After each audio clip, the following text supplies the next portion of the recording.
And obviously, the border needs to be secured. And if we can't beat them, it doesn't matter. The problem is us. I mean, this is absurd. You know, I think it's important that we do engage with the world. Some of the sights and sounds from last night's GOP candidates forum in New Hampshire. Warm-up act for the main event in Cleveland on Thursday.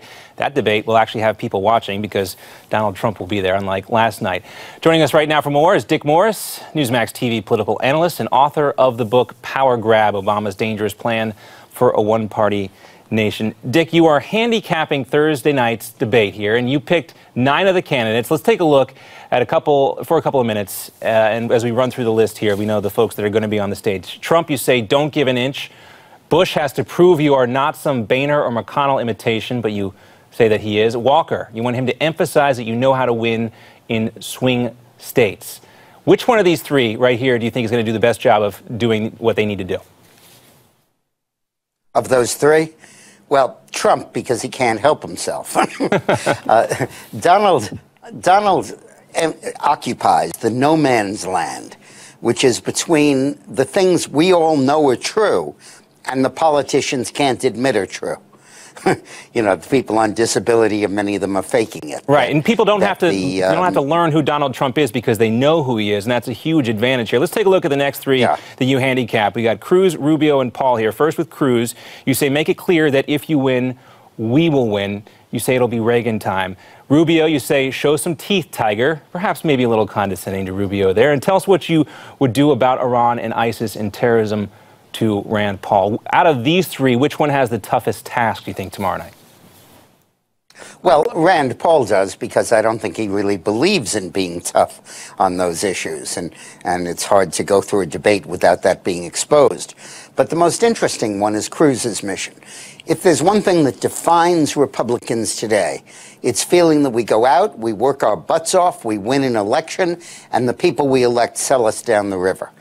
We elect Boehner, we elect McConnell, we take the House, we take the Senate, and then they cut every deal in the world with Obama and give him powers even he isn't asking for. And we're tired of that. And I think Cruz's message will be, if I win, we will really win, like we did with Reagan, not like we did with Boehner and McConnell. Interesting. It'll be interesting to see, too, the interplay between Trump and Ted Cruz, since they seem to have a bromance going. Let's move on and talk a little bit about Joe Biden. A lot of discussion this week about what he may or may not do in 2016. Now, Dick, you say if Biden decides to run, it will trigger a split between Hillary and Obama. Neither side will necessarily be looking to split from the other, but the inevitable dynamics of the race will tend in that direction. You say ultimately, though, Biden will win this love contest between Hillary and himself. Does this mean that if he does run, he wins the nomination? Yeah, there has to be a certain amount of monogamy in politics. And I don't think both Hillary and Biden can make it as Barack Obama's one true love. One of them is going to win that and the other will lose it.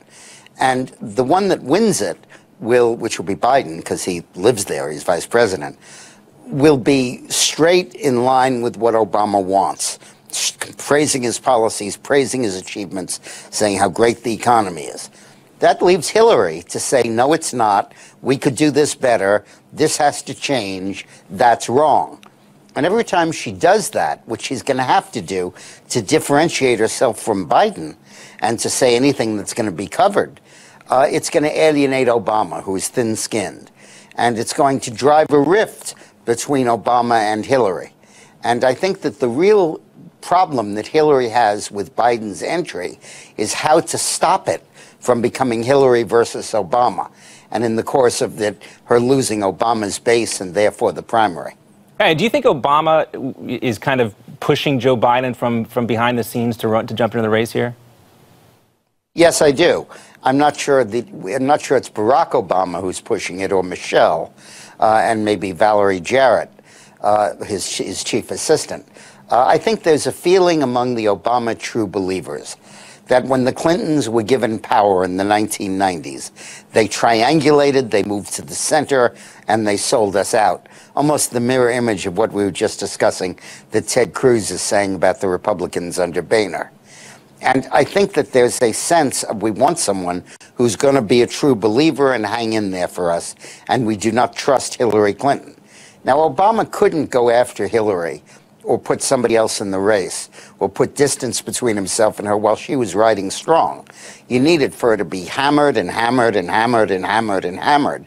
And then as she came way down, then you could do that. And it is an interesting question. How many of these leaks that have bedeviled Hillary of things she did when she was Secretary of State were in fact orchestrated leaks by the Obama administration?